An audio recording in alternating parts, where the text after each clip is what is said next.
بسم اللہ الرحمن الرحیم۔ السلام علیکم۔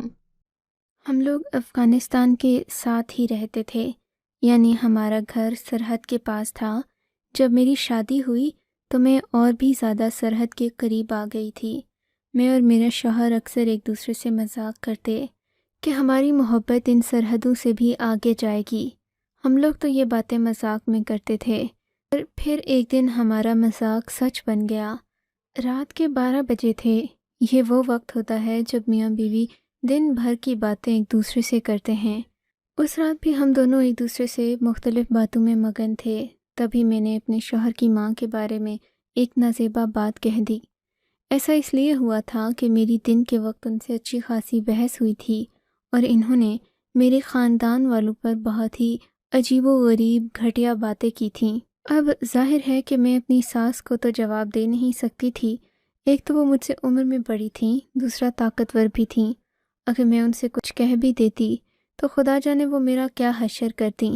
بس اسی وجہ سے میں چپ چاپ اپنی ساس کی بات تو سن لیتی، مگر اس کے بعد میں اپنے شوہر سے اپنی ساس کی شکایت ضرور کرتی تھی، کیونکہ مجھے اپنی ساس سے بے پناہ گلے شکوے تھے جو کہ میرے دل میں نہ جانے کب سے تھے۔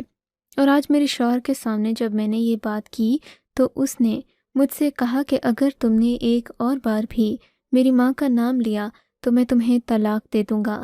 اس وقت ہماری شادی کو صرف 2 مہینے ہوئے تھے۔ ہماری محبت کی شادی تھی۔ میں نے سوچا کہ میرا شوہر مجھے یہ بات کبھی نہیں کہہ سکتا، چاہے میں اس کی ماں کی جان ہی کیوں نہ لے لوں، وہ تو مجھ سے ہمیشہ محبت کرے گا۔ پر یہ عورت کی غلط فہمی ہوتی ہے۔ میں نے وہ لفظ کہنا ہی تھا کہ میرے شوہر نے گرجتے ہوئے مجھے طلاق دے دی، جیسے میں اس کی زندگی میں آج سے پہلے کہیں تھی ہی نہیں۔ میں پھٹی پھٹی آنکھوں سے اسے دیکھتی رہ گئی تھی کہ ایسا وہ کیسے کر سکتا ہے۔ وہ میرا شوہر تھا اور اتنے عرصے کا یہ رشتہ صرف 3 الفاظ ادا کرنے سے کیسے ٹوٹ سکتا تھا۔ میں اپنے شوہر کو اچھے سے سمجھتی تھی، وہ مجھ سے بے پناہ محبت کرتا تھا، لیکن ظاہر ہے ایک مرد سب سے زیادہ محبت اپنی ماں سے ہی کرتا ہے، اور میں نے بہت بڑی غلطی کر کے اپنے شوہر کو ہمیشہ کے لیے کھو دیا تھا۔ جب اس کے سر سے غصہ اترا تو وہ بھی پھٹی پھٹی آنکھوں سے مجھے دیکھنے لگا۔ میں نے بیڈ پر پری چادر اپنے سر پر اوڑھ لی۔ یہ کیا کر رہی ہو گل رخ؟ کیا کر رہی ہوں؟ تمہیں نظر نہیں آتا؟ اب تم میرے لیے غیر ہو گئے ہو۔ مجھے یہاں سے جانا ہوگا۔ تمہارا اور میرا کوئی رشتہ نہیں ہے۔ یہ سننا تھا کہ وہ میرے قدموں میں پڑ گیا۔ ایسے تو نہ کہو گل رخ، تم میری محبت ہو، بیوی ہو میری۔ میں نے جو کچھ کہا ہے اسے بھول جاؤ۔ بھول کیسے جاؤں؟ میرے غیر محرم ہو، دوبارہ مجھے ہاتھ لگانے کی کوشش مت کرنا۔ یہ سننا تھا کہ سفیان اپنا ماتھا پیٹ کر رونے لگا۔ یہ میں نے کیا کر دیا گل رخ؟ تمہاری بے وقوفی نے سب کچھ برباد کر دیا۔ تم ابھی بھی اسے میری بے وقوفی کہہ رہے ہو سفیان؟ اللہ نے طلاق کا اختیار مرد کو دیا ہی اسی لیے ہے کیونکہ اس کے جذبات پر اسے اچھے سے قابو ہوتا ہے، ورنہ یہ اختیار عورت کے پاس ہوتا تو دن میں 20 بار طلاق ہو جاتی۔ تمہیں یہ بات سمجھ کیوں نہیں آتی؟ اب مجھے چھوڑ دو، مجھے کہیں جا کر مر جانے دو۔ میں بھی رونے لگی اور سفیان بھی۔ ہم دونوں کی آنکھوں سے آنسو بہہ رہے تھے، کیونکہ اس معمولی نفرت کے پیچھے ہماری بے پناہ محبت تھی جو کہ سالوں پر محیط تھی۔ ہم دونوں ہی ایک دوسرے کو بے پناہ چاہتے تھے۔ ہماری چاہت نکاح کے رشتے سے پہلے کی تھی۔ اب میں اور سفیان اپنی اپنی الفاظ پر پچھتا رہے تھے، مگر کچھ ہو نہیں سکتا تھا، کیونکہ سفیان اپنی اپنی الفاظ پر پچھتا رہے تھے، مگر کچھ ہو نہیں سکتا تھا، کیونکہ ایک بندھن جس نے ہمیں ساتھ رہنے کی اجازت دی تھی وہ اب ٹوٹ چکا تھا۔ دیکھو گل رخ، تم کہیں مت جانا، تم اپنی عدت یہیں پوری کرنا۔ میں تمہارے کمرے میں نہیں آؤں گا، تمہیں ہاتھ لگانے کی کوشش بھی نہیں کروں گا، لیکن ایک بات میری یاد رکھنا کہ میں تمہیں کسی اور کا نہیں ہونے دوں گا۔ بے شک تم ساری زندگی مجھ سے دور رہو، مجھے اپنے قریب نہ آنے دو، پر میں تمہیں کہیں نہیں جانے دوں گا۔ سفیان روز روتا اور یہی بات کہتا۔ میری ساس، نندوں، میرے سسر، کسی کو بھی اس بات کی خبر نہیں تھی کہ ہم دونوں میں طلاق واقع ہو چکی ہے۔ ہم دونوں مجرموں کی طرح رہ رہے تھے۔ ایک کمرے میں ہوتے ہوئے بھی ہم پر دوری لازم تھی۔ ہم ایسے رہتے جیسے کوئی اجنبی ہیں، پر ہم نے کسی کو یہ بات محسوس نہیں ہونے دی، ورنہ تو پھر ہمیں ہمیشہ کے لیے الگ کر دیا جاتا۔ میرے باپ اور بھائی غیرت میں آ جاتے اور اہل محلہ کہتے کہ یہ سب گناہ ہے، اور تھا بھی ایسے ہی، لیکن ہم دونوں محبت سے مجبور تھے، دن رات نمازیں پڑھتے اور دعائیں کرتے کہ یا اللہ ہمیں اس مسئلے کا کوئی حل دیتے۔ ایک دن سفیان ٹوٹا ہوا گھر آیا، کہنے لگا کہ گل رخ، اس مسئلے کا کوئی حل نہیں ہے سوائے اس کے کہ تم کسی اور مرد سے نکاح کر لو اور پھر وہ تمہیں طلاق دے دے، لیکن اگر ہم نے شرط باندھ کر نکاح کیا تو وہ بھی غیر شرعی ہے، شریعت میں اس چیز کی اجازت نہیں ہے۔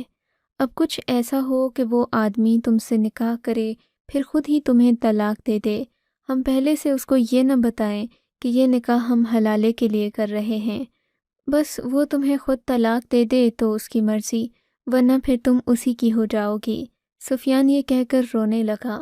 میں نے کہا کہ تم ایسے یہ حلالہ ولالا، میں اس کے سخت خلاف ہوں، مجھے تو اس سب میں پڑنا ہی نہیں ہے، ساری زندگی بھلے سے یوں ہی گزر جائے، لیکن میں کبھی بھی کسی اور کے ساتھ نہیں جاؤں گی۔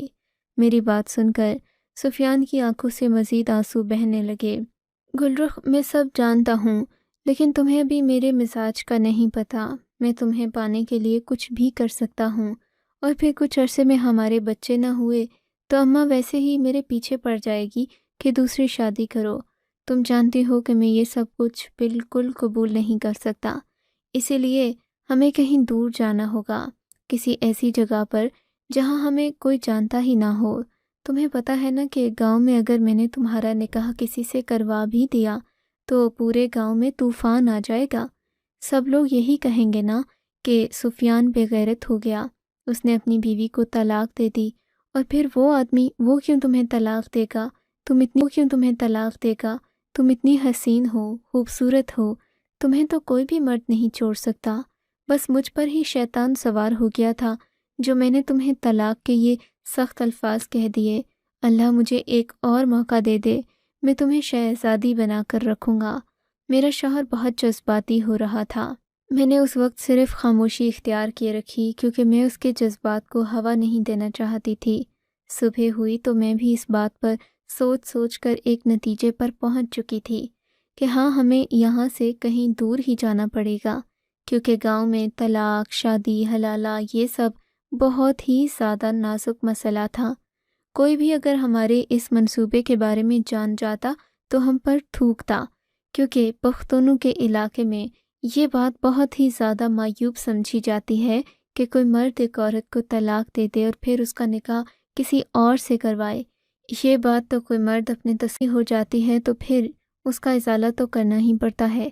سفیان نے مجھ سے کہا کہ اگر ہم سرحد پار کر کے افغانستان چلے جائیں تو وہاں جا کر ہمارے لیے اتنی مشکل نہیں ہوگی، دیکھو وہاں ہمیں کوئی جانتا بھی نہیں ہوگا، اور اگر تم جا کر کسی مرد سے نکاح کر لو گی تو کون سا وہ تمہیں قید کر کے رکھ لے گا، وہ لوگ بھی ہماری طرح سخت ہیں، اور وہ عورتوں کی خوبصورتی کے تو بھوکے نہیں، تم بھی جانتی ہو وہاں پر ایک سے ایک بڑھ کر خوبصورت عورت ہے، اگر کوئی تم سے شادی کر لیتا ہے نا تو وہ تمہیں طلاق بھی دے سکتا ہے۔ ہم کسی ایسے گرم مزاج آدمی سے تمہاری شادی کریں گے جو تمہیں تھوڑے دن بعد خود ہی طلاق دے دے گا۔ یہ سن کر میں رونے لگی۔ مجھے گوارا نہیں کہ میں کسی اور کی دلہن بنوں، مجھے مر جانے دو بس۔ میرا دل اس خیال سے ہی پھٹ رہا تھا کہ سفیان کے علاوہ میں کسی اور کے ساتھ وقت بتاؤں گی، لیکن کیونکہ مجھے اس کے ساتھ رہنا تھا دوبارہ سے ہمیں اپنی محبت کی زندگی کو شروع کرنا تھا، تو یہ سب پھر ناگزیر تھا۔ سرحد پر سفیان کا ایک دوست تھا۔ سفیان نے اسے ساری تفصیلات تو نہیں بتائیں، بس یہی کہا کہ میں اپنی اماں اور بہنوں سے تنگ ہوں، کچھ عرصے کے لیے اپنی بیوی کو لے کر اس سرحد سے پار جانا چاہتا ہوں تاکہ ان لوگوں کو بھی میری قدر آئے۔ سفیان نے بات اس طریقے سے کی تھی کہ وہ شخص بھی مان گیا، کیونکہ مرد ہمیشہ ایک دوسرے کی مجبوری کو سمجھ جاتے ہیں، تو سفیان کے دوست نے اس کی بات مان لی، اس سے وعدہ کیا کہ ہاں میں تمہیں یہ سرحد پار کروا دوں گا، لیکن اگر تم پکڑے گئے یا مارے گئے تو اس کی ذمہ داری تمہاری ہوگی۔ میں اور سفیان ایک دوسرے کی خاطر مرنے کو بھی تیار تھے۔ ایک اندھیری رات ہم دونوں نے وہ سرحد پار کر لی جس کے بارے میں ہم کبھی مذاق کیا کرتے تھے۔ ہم دونوں بہت ڈرے سہمے ہوئے تھے کیونکہ ہمیں اس علاقے کی کوئی سمجھ نہیں تھی، مگر حیرت کی بات تو یہ تھی کہ ہمیں اس علاقے کے بولنے والوں کی زبان سمجھ آتی تھی اور ہم ان سے ملتے جلتے ہی تھے۔ ان کی ثقافت، کپڑے، کھانا پینا، اٹھنا بیٹھنا، سب کچھ ہم جیسا ہی تھا۔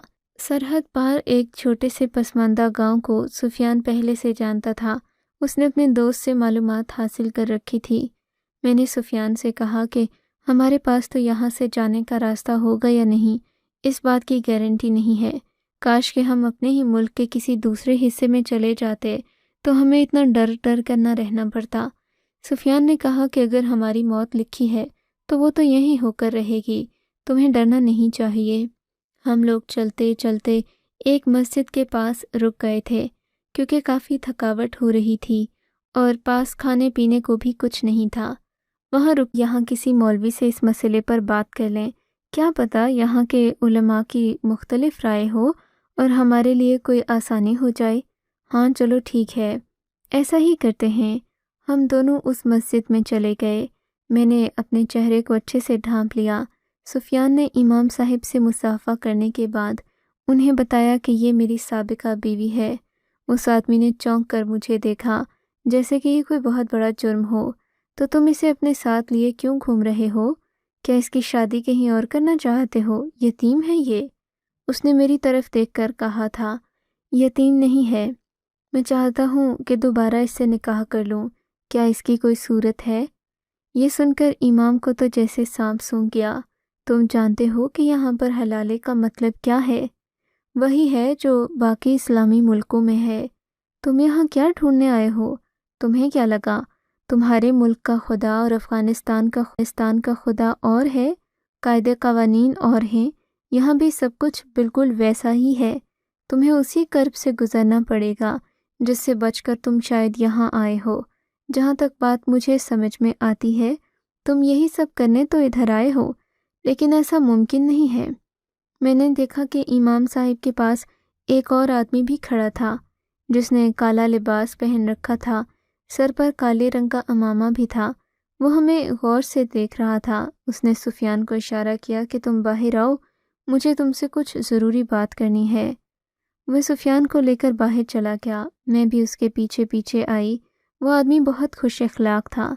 سفیان سے کہنے لگا کہ تمہیں فکر کی ضرورت نہیں، اگر تم یہاں رہنا چاہتے ہو تو میں تمہاری رہائش کا بندوبست بھی کر لیتا ہوں، کیونکہ بنا رہائش کے تم ادھر ادھر کب تک پھرتے رہو گے، اور چونکہ تم یہاں پر ہمارے مہمان ہو تو میں تمہارے اس مسئلے کا حل بھی تمہیں ایسا بتاؤں گا جو تم نے آج سے پہلے کبھی نہیں سن رکھا ہوگا۔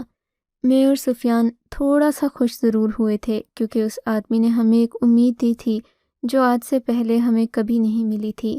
ہم لوگ اس چھوٹے سے دیے ہوئے کمرے میں جا کر اپنا سامان رکھ کر بیٹھ گئے۔ اس آدمی نے کہا کہ وہ کل آئے گا اور ہمیں ایک ایسی بات بتائے گا جو ہم نے آج سے پہلے حلالہ کے حوالے سے نہیں سن رکھی ہوگی۔ میں اور سفیان دونوں ہی بہت خوش ہو گئے تھے کیونکہ جس مشکل میں ہم تھے ہمیں ذرا سی امید بھی بہت بڑی لگ رہی تھی۔ ہم لوگ دونوں رات بھر اسی کا انتظار کرتے رہے تھے۔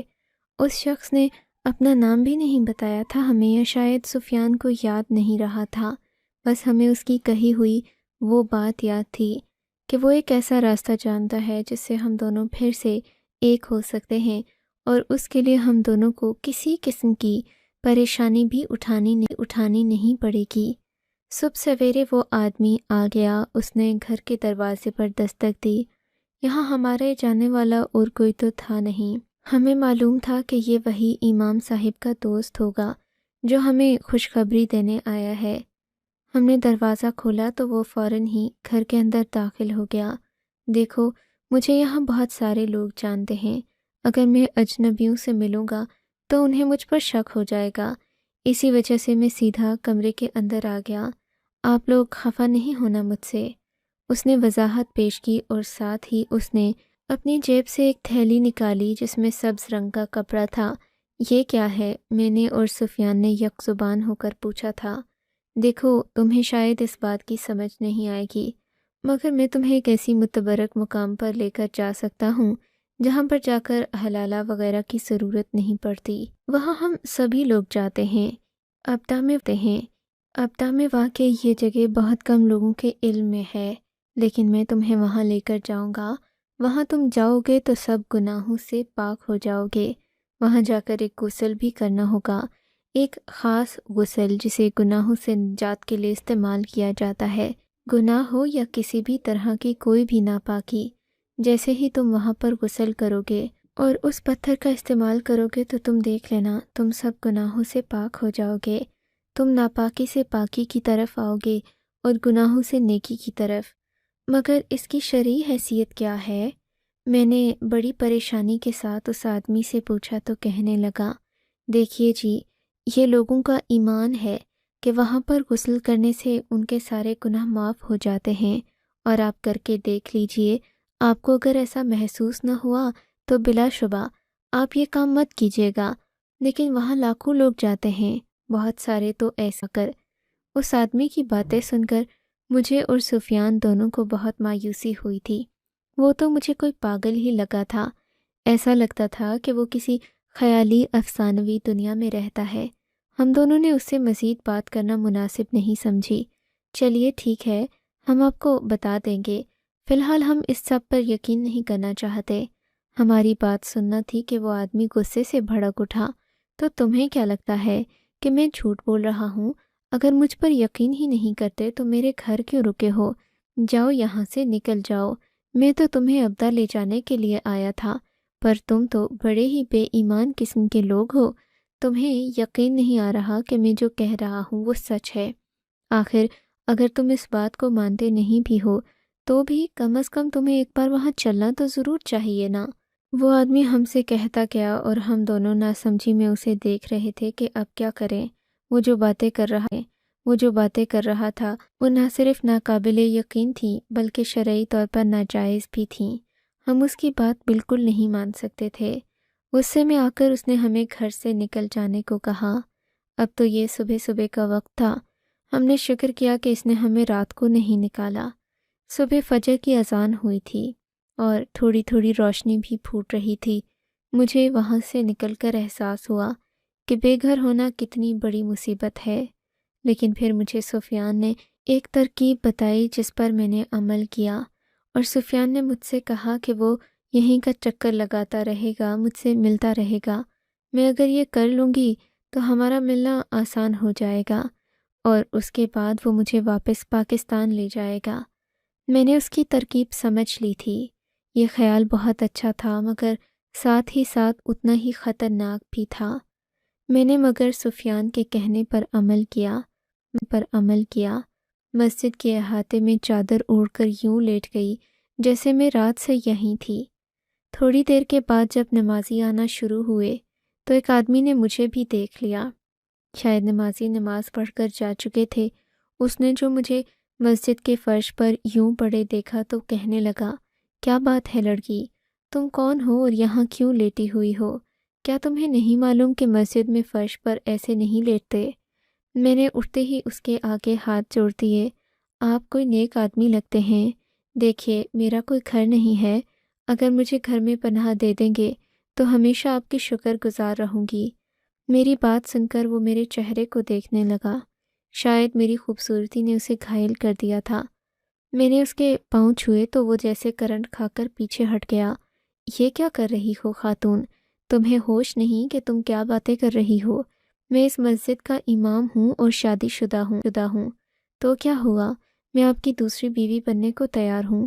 ویسے تو سب لوگ نکاح ثانی کی بہت ترغیب دیتے ہیں، لیکن مجھ سے تو کوئی بات نہیں کرتا، نہ ہی مجھ سے کوئی شادی کرنا چاہتا ہے، صرف اس لیے کہ میرے شوہر نے مجھے طلاق دے کر گھر سے نکال دیا۔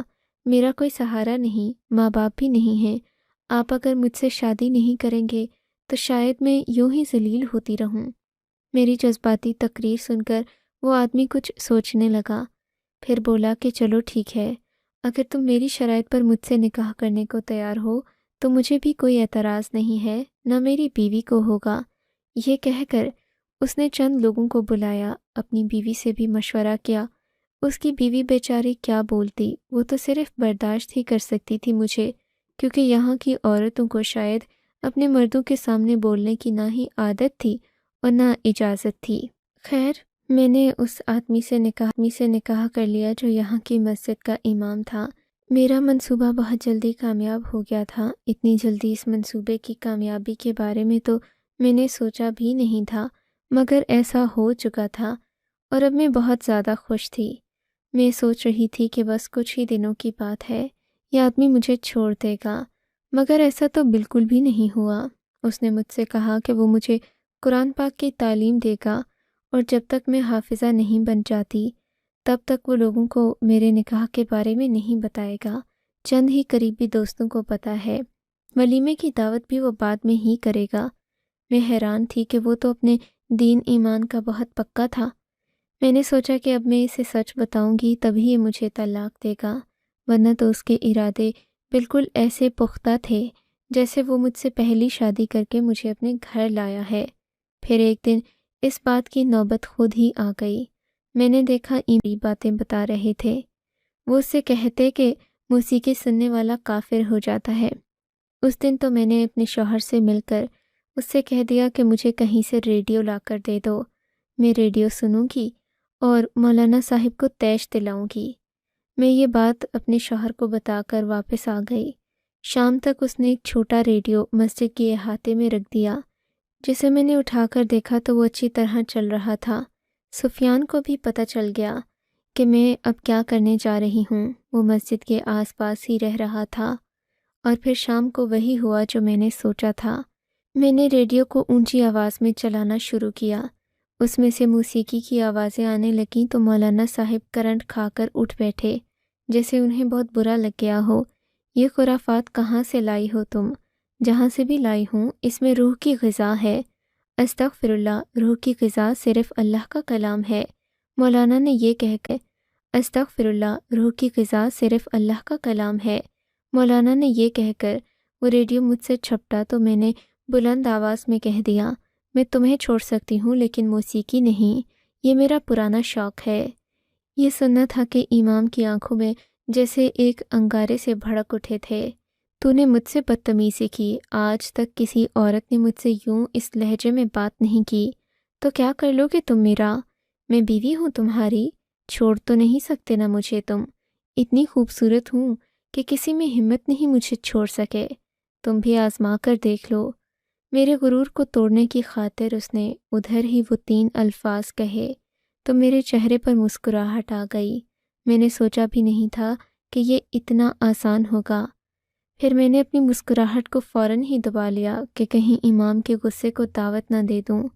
میں نے چہرے پر مظلومیت کی ایک نقاب اوڑھی اور وہاں سے اپنا مختصر سامان اٹھا کر باہر آ گئی، جہاں سفیان میرا انتظار کر رہا تھا، کیونکہ آج جو میں نے سوچا تھا وہ مکمل ہو چکا تھا اور اب ہم دونوں کو ایک ساتھ رہنے سے کوئی نہیں روک سکتا تھا۔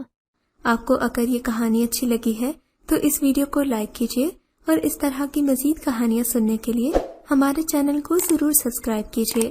کہانی سننے کا شکریہ۔ آپ سے ملاقات ہوگی اگلی ویڈیو میں، تب تک کے لیے اللہ حافظ۔